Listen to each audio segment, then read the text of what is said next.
Berlatar pada tahun 2004, cerita diawali dengan memperlihatkan 3 orang preman asal Cina yang diketuai oleh pria bernama Jiang Chen. Diketahui kelompok ini sudah lama menjalankan bisnis pinjaman ilegal dan sering menganiaya nasabah yang telat bayar. Contohnya adalah nasabah satu ini yang harus kehilangan salah satu jari termasuk diminta agar membayar bunga dengan jumlah yang sangat tinggi.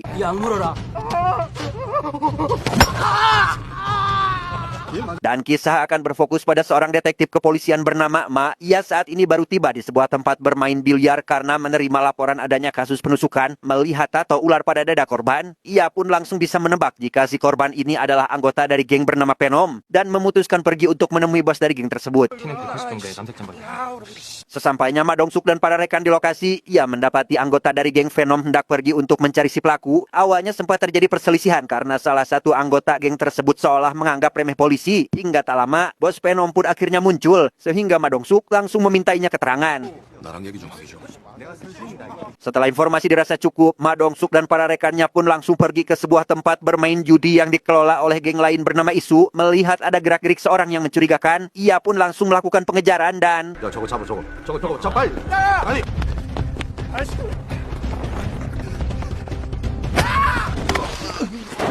Karena tak kunjung mengaku, Ma Dong Suk yang kesal pun langsung memberikan tersangka itu pelajaran. Namun karena kedatangan atasannya yang marah-marah, ia dan rekannya yang tidak ingin diomeli pun memilih pergi dengan dalih tugas lapangan.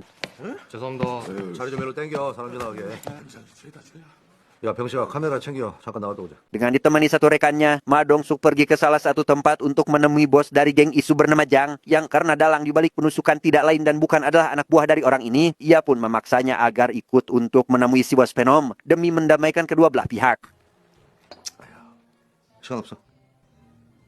Karena sudah saling kenal satu sama lain, Ma Dong Suk yang selama ini berperan penting dalam menjaga ikatan erat antar gangster pun dapat mengontrol keduanya dikarenakan takut bisnis seperti penyelundupan ilegal dan tempat judi diberantas, terutama Jiang, karena dirinya telah memulai perselisihan ini.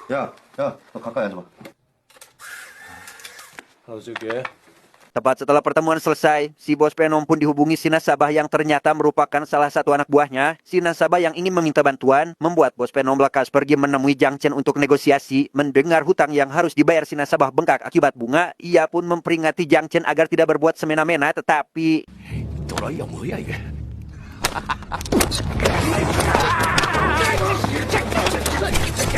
Sementara si bos Venom tewas, Mas sendiri kini berada di sebuah tempat karaoke karena diminta datang oleh seorang pria bernama Huang. Diketahui Huang ini juga merupakan sosok ketua gangster, namun bedanya adalah memiliki kekuasaan cukup besar. Tujuannya ingin bertemu karena merasa penasaran terkait konflik penusukan yang baru saja terjadi. Selesai dengan tugasnya, Ma Dong Suk pun pergi ke sebuah tempat karaoke yang akibat dari kebanyakan minum khamr, ia yang ketiduran dan terbangun di pagi hari pun dikejutkan oleh anggota kepolisian yang terlihat sedang memintai keterangan karena tadi malam rupanya telah terjadi keributan di karaoke ini. Menurut keterangan dari salah satu pegawai, tadi malam telah datang 3 orang pria asal Cina yang berbuat kasar terhadap para gadis. Saat ketua keamanan berusaha mengusir mereka, disitulah si rambut kuncir yang tidak lain adalah Jiang Chen menghantam babatok si ketua keamanan dan meminta kedua anak buahnya untuk memotong tangan si pria tersebut.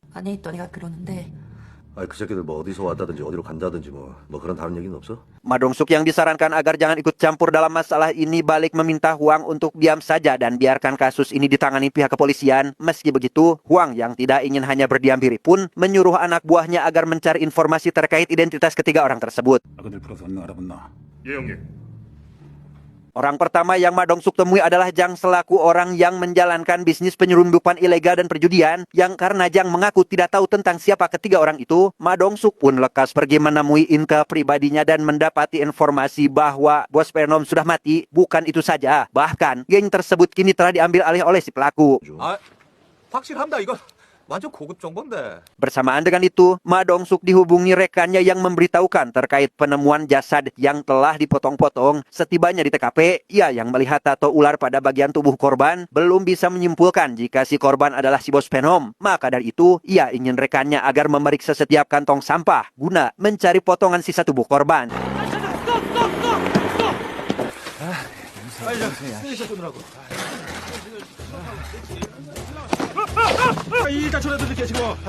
Di tempat lain, lebih tepatnya sebuah kasino milik Jang Chen CS kembali berulah dengan maksud ingin dipertemukan dengan pemilik tempat. Tak butuh waktu lama, Jang dan anak buahnya pun tiba di lokasi dan cukup terkejut saat menyadari bahwa anak buah Venom kini pindah haluan. 이 병시 같은 게 세상이 어떻게 돌아가는지도 모르나? Di sana Jang menemui Jang Chen seorang diri dan dipaksa agar memberikan kawasannya. Sempat ingin melawan tapi tidak dilakukan. Ia pun pada akhirnya memilih mundur sambil menunggu waktu yang tepat untuk mengambil lagi kawasan tersebut. Bukan itu saja, Jang Chen juga menindas warga sipil, salah satunya adalah pemilik penginapan dengan memintanya agar membayar upeti tiap bulan, di mana salah satu bawahan yang berkepala plontos bernama Sukrak menggunakan sebilah kapak guna mengintimidasi orang tersebut.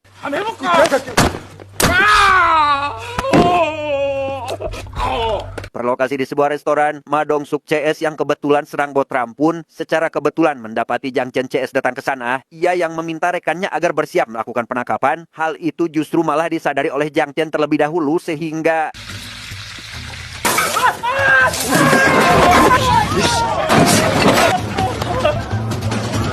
Jang Chen pun berhasil lolos setelah melukai salah satu bawahan Ma Dong-suk. Di waktu yang sama, mantan anak buah Venom bernama kita panggil saja Samsul pun kini sedang diinterogasi oleh Wang karena diketahui telah join dengan kelompok Jang Chen yang setelah dimintai keterangan, Wang ingin agar Samsul melakukan sesuatu yang entah apa itu.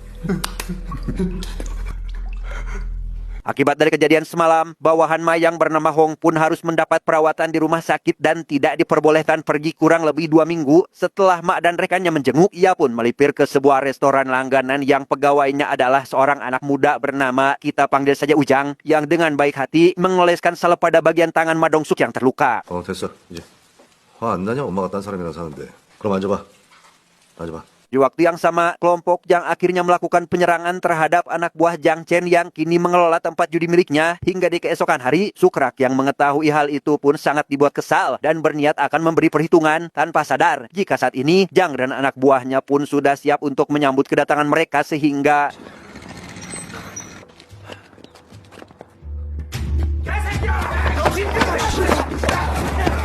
dan ya, meski hanya 2 orang, Sukrak dan rekannya tetap sulit dikalahkan apalagi saat memegang senjata. Tak lama, Ma CS yang kebetulan sedang melakukan patroli ke area itu melihat kejadian tersebut dan segera menyuruh Jang dan anak buahnya untuk pergi, sementara dirinya akan menangkap Sukrak untuk dibawa ke kantor polisi.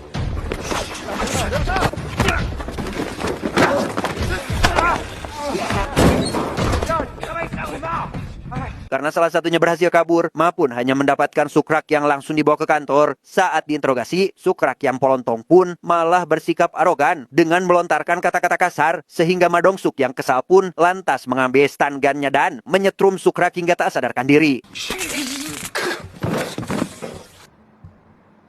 Sementara itu, Jang yang sedang merayakan hari ulang tahun sang ibu, suasananya seketika berubah kacau saat rekan Sukrak datang membuat kerusuhan. Yang ketika anak buah Jang sibuk melakukan pengejaran, disitulah Jang Chen datang dengan maksud untuk menghabisi Jang dan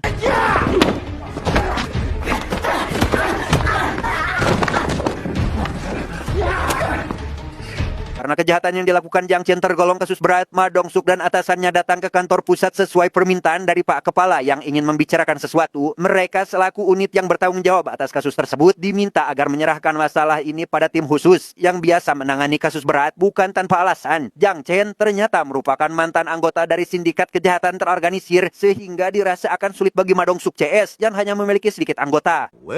아침부터 청장님 툭 튀어나와가지고 그러면은. Mendengar hal itu, Jun tentu saja keberatan karena unitnya sudah kepalang setengah jalan. Ma Dong-suk yang juga tak ikhlas jika kasus ini diberikan kepada tim lain, lekas mengarang cerita bahwasannya ia dan tim tinggal menunggu waktu yang tepat untuk melakukan penangkapan karena menurut hasil dari penyelidikan, jumlah anggota kelompok Jang Chen hanya berkisar 25 orang. 최소 25. 점조직이라 우리가 좀 잡기 힘들었는데. Maka dari itu, Ma pun lekas meyakinkan Pak Kepala agar mengurungkan niatnya, bukan tanpa alasan. Andai kata ia dan tim menangkap penjahat itu, maka Pak Kepala pun akan mendapatkan promosi kenaikan jabatan. Pak Kepala tentu sangat tertarik dengan hal tersebut dan kembali menyerahkan kasus itu kepada Ma Dong-suk dengan syarat tim Jun harus membereskan kasus ini paling lambat dalam kurun waktu 10 hari.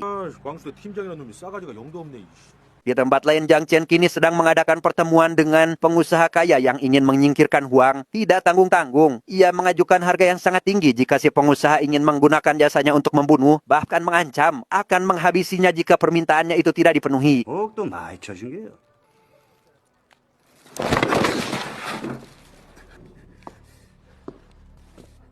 Di waktu yang sama, anak buah Huang mulai berdatangan dengan maksud untuk menangkap Jiang Chen. Rekannya yang menyadari hal itu dengan cepat menahan pintu masuk untuk memberi jeda waktu bagi Jiang Chen, tetapi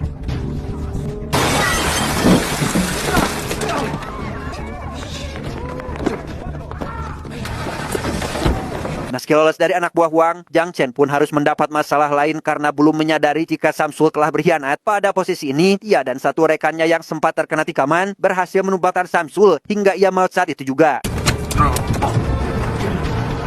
Mendapat kabar terkait kejadian barusan, Ma Dong-suk pun langsung pergi menemui Huang yang diketahui ada kaitannya dalam masalah ini. Ia mengingat kembali agar tidak ikut campur karena polisi akan berjuang untuk menyelesaikan kasus ini, termasuk memberikan rompi anti peluru karena Jiang Chen bisa saja datang untuk menghabisinya. Singkat cerita, esok pagi pun Caang, karena kekurangan anggota, Ma Dong-suk CS pun mengumpulkan warga setempat untuk meminta kerja sama mereka. Tugasnya cukup sederhana, yaitu tinggal memotret gambar anak buah Jiang Chen saat berbuat kerusuhan, di mana warga yang satu suara menolak permintaan itu diberi ceramah oleh Ujang, yang menjadikan warga akhirnya setuju untuk membantu.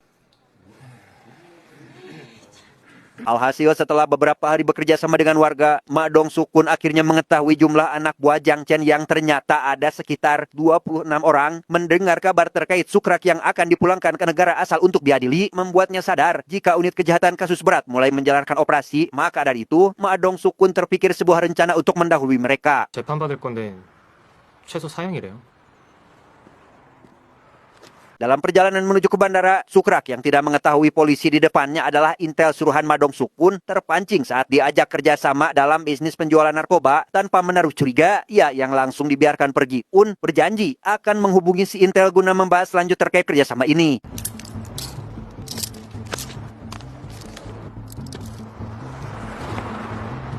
Tanpa buang waktu, Sukrak langsung menemui Jiang Chen untuk memberitahukan terkait hal itu. Ia yang bisa dengan mudah terbebas, membuat Jiang Chen curiga jika itu tidak lebih dari hanya sekedar jebakan. Tapi saat melihat sampel barang dan mencicipinya sedikit, Jiang Chen akhirnya percaya karena barang itu dirasa berkualitas dan memiliki nilai harga tinggi. Tepat saat Ma Dong-suk masih menyiapkan anggota tambahan, si intel yang juga berada di sana pun dihubungi Sukrak yang ingin ketemuan di suatu tempat, sehingga tanpa buang waktu, Ma Dong-suk dan anggota lain pun langsung berangkat menuju lokasi titik pertemuan, tetapi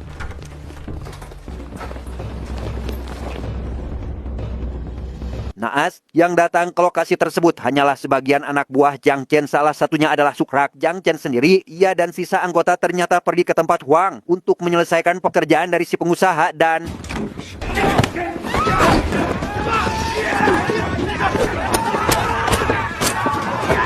ya, terjadilah kejar-kejaran sengit di antara keduanya. Huang yang lari ke tengah jalan malah tertabrak mobil yang membuat bagian kakinya pincang sehingga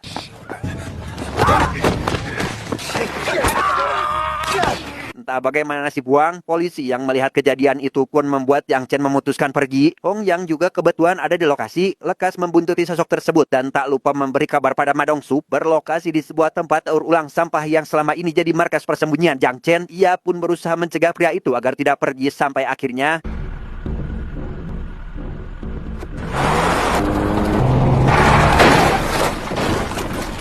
beruntung, Ma Dong-suk datang tepat waktu disusul pihak kepolisian yang mulai berdatangan. Setelah rekan Jiang Chen berhasil diamankan, ia harus kehilangan Jiang Chen yang melarikan diri entah kemana. Melihat kondisi restoran tempat si Ujang bekerja berantakan, Ma Dong-suk pun memutuskan mampir dan menemukan si Ujang sudah tergeletak dalam kondisi lemah. Ujang yang memberitahu jika Jiang Chen berniat pergi dari negara ini membuat Mak sadar bahwa sosok itu kini ada di bandara, sehingga tepat ketika Jiang Chen baru selesai membersihkan diri di kamar mandi, Mak sudah ada di sana untuk menangkapnya dan ya, terjadilah baku hantam sengit di mana Ma Dong-suk cukup dibuat kewalahan oleh pria itu. Tapi meski demikian, Jiang Chen tetap bukan lawan yang sebanding bagi Ma Dong-suk yang memiliki badan lebih besar dan juga ahli dalam bela diri sehingga